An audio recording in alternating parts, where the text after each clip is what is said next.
Les éditions Sixtrid, avec l'aimable autorisation des éditions Presse de la Cité, présentent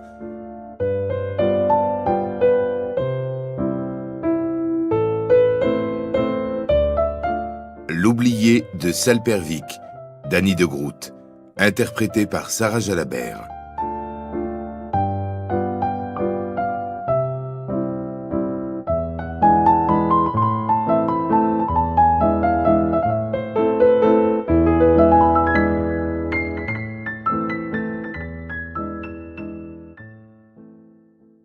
Première partie. Disparition. L'inquiétude grandissait sur le marais, tandis que les ténèbres recouvraient le village de Salpervik. Et pourtant, le vent d'ouest, venant de la mer, avait balayé les nuages. Un froid hivernal s'était installé. N'était-on pas le 24 février? Demain, on fêterait Mathias, la Saint-Mathias, le jour le plus froid et le dernier des jours froids, disait-on. Le cœur de Flore battait à l'étouffer. La musique obsédante du carnaval résonnait encore dans les oreilles de la jeune fille. Les mascarades et goinfreries s'étaient à peine éclipsées, les oripeaux et les géants remisés. Les maisons sentaient la crêpe, mais le temps de pénitence, celui du carême, s'imposait déjà avec cruauté. « Je vais me réveiller, c'est un cauchemar !» Elle tressaillit, porta la main à la poitrine. Au même instant, son frère, Baptiste, grelotta. Une nuit terrible s'abattait sur Salpervik, et Flore eut soudain l'impression que cette nuit de février 1848 allait changer le cours de sa destinée. Au dehors, les rameurs apparaissaient tels des spectres, pour disparaître aussitôt dans les profondeurs de l'obscurité, comme happés par les esprits du marais. Qu'était-il advenu d'Orpha?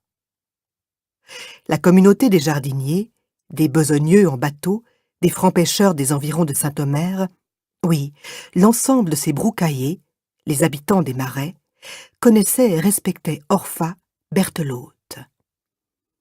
Elle n'avait pas pu se perdre. Depuis plus de 45 ans, elle sillonnait sur son escute les canaux bordant les prés gagnés sur les eaux croupissantes et les marécages à la beauté austère de cette contrée du nord de la France. Lové entre Flandre et Artois, ce territoire avait été conquis par une race de géants, hommes fiers, acharnés à vaincre la mer et à apprivoiser une nature sauvage et secrète. Son mari, Aristide, l'avait attendue à midi, à l'heure du dîner, dans sa petite hutte située sur les terres asséchées pour la culture horticole et délimitée par des ruisseaux.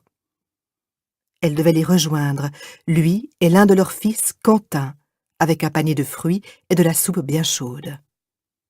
En 22 ans de mariage, sa belle Orpha, il l'appelait ainsi, lui faussait compagnie pour la première fois. Les yeux d'un bleu délavé d'Aristide Berthelot cherchaient en vain l'escute de sa femme. Les paupières rougies par le froid se plissèrent sous l'inquiétude.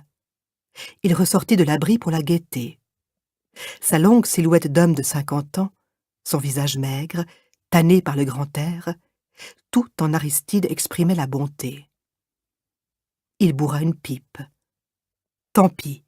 L'estomac creux, il attendrait le soir en curant le fond des fossés et des rivières, en chargeant la vase dans son bacauve, la grande barque de marchandises, afin de la déverser sur les champs. Les choux-fleurs étaient en serre.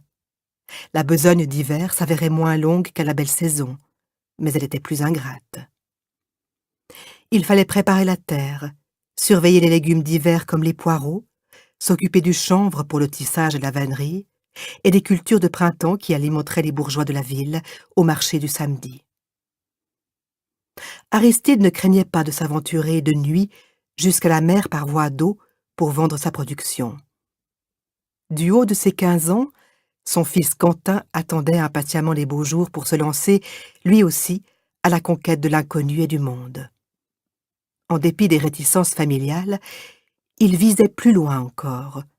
Dut-il s'y rendre par ce fameux chemin de fer? Travail harassant du maraîcher, labeur ignoré des flâneurs du dimanche, ces citadins qui encombraient les canaux afin de s'y promener et de s'y distraire.